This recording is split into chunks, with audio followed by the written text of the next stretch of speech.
Most people think the ultimate symbol of wealth is a yellow Lamborghini parked in front of a Beverly Hills mansion. The truth is the opposite. The richer someone actually is, the less likely they are to ever buy one.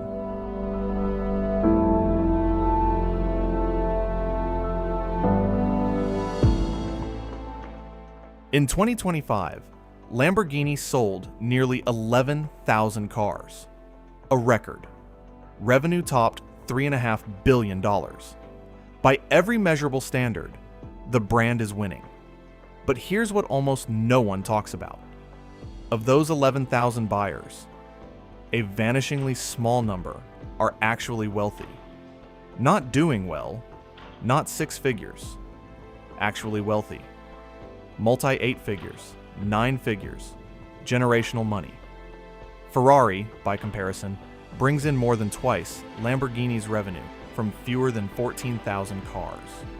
Rolls-Royce sells far fewer than either of them, and its customer net worth average is in a different universe. So, who actually buys all those Lambos? And why does the wealthiest segment of buyers, the one Lamborghini's marketing seems to chase, quietly refuse to participate?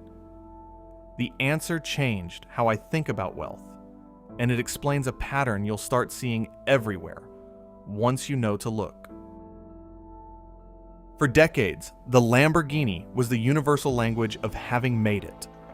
Athletes drove them, rappers drove them, tech founders drove them the moment their first round closed. Real estate flippers drove them, crypto traders drove them, and there's a reason for that. Lamborghini engineered itself to be the loudest signal of wealth on the road. The angular bodies, the doors that open upward, the colors, yellow, orange, lime green, electric blue. Cars designed not to whisper, but to scream.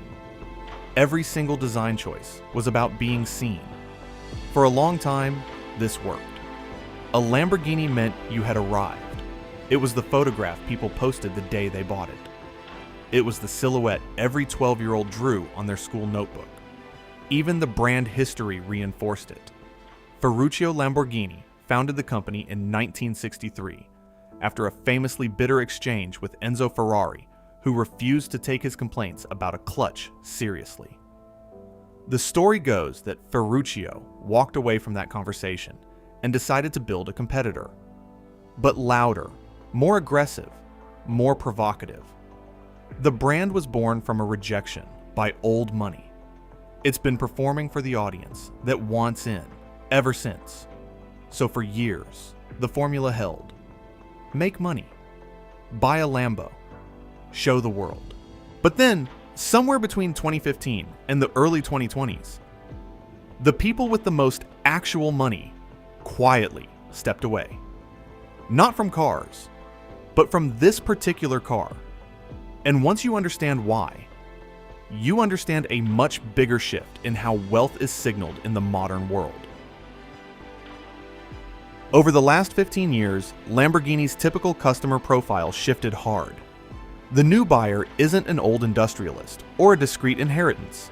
It's somebody who just had a very good year, a crypto trade that hit, a startup acquisition, a pro athlete's first contract, a short-form content creator who blew up in 2022. Lamborghini didn't fight this, it encouraged it. The brand leaned into the visibility, partnering with streetwear, electronic music, action sports. Its dealerships started looking like nightclubs, and the actual ultra-wealthy noticed, quietly, without saying anything publicly, because old money is rarely loud about its preferences. They started buying differently. A Lamborghini in this new ecosystem no longer signaled, "I am wealthy." It increasingly signaled, "I just got money." Those two sentences are not the same. And to a billionaire, they are opposites. The deeper cultural shift is what's now called quiet luxury.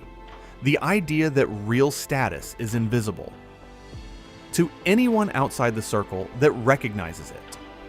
Quiet luxury isn't a marketing term. It's a behavioral pattern observed across the wealthiest 0.1%. It looks like Loro Piana cashmere with no logo. Brunello Cucinelli sweaters that cost $5,000 and look like a Gap fleece to anyone who hasn't been told otherwise. Watches without obvious branding. Cars from brands the general public has barely heard of. A Lamborghini is the exact opposite of quiet luxury. It is loud luxury. It is luxury that announces itself to every stranger.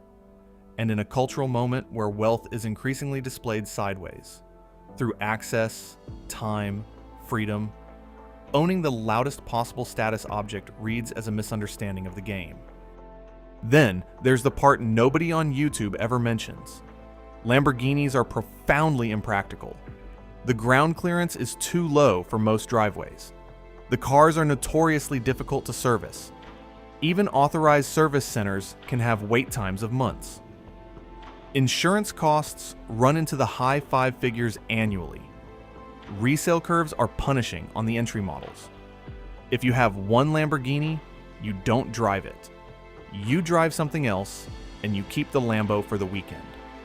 If you actually have generational wealth, you don't want a vehicle that demands an entire infrastructure of garages, mechanics, and tolerated inconvenience around it. You want something that arrives. You want something that just works. So the buyers who can afford anything start buying things that don't get in the way of their lives. And those things almost never look like a Lamborghini. Once you see this pattern, you see it everywhere. It's not just Lamborghini. The wealthiest buyers have been quietly leaving every brand that's become too popular for its own buyers. Rolex, for years the symbol of having made it, is now considered slightly obvious. Replaced in the actual collector market by Patek Philippe, F.P. Journe, Along, and Sona. Brands you have to be told about. The same pattern in fashion. Hermes Birkin bags became the de facto wealth signal of the 2010s. And a parallel ecosystem of Hermes clients who never carry Birkins emerged in response. Now Loro Piana and the Row and Phoebe Philo are the signals, precisely because they don't read as luxury to anyone outside the club. The principle is the same in every category. Real wealth doesn't signal. It exits the signaling game entirely.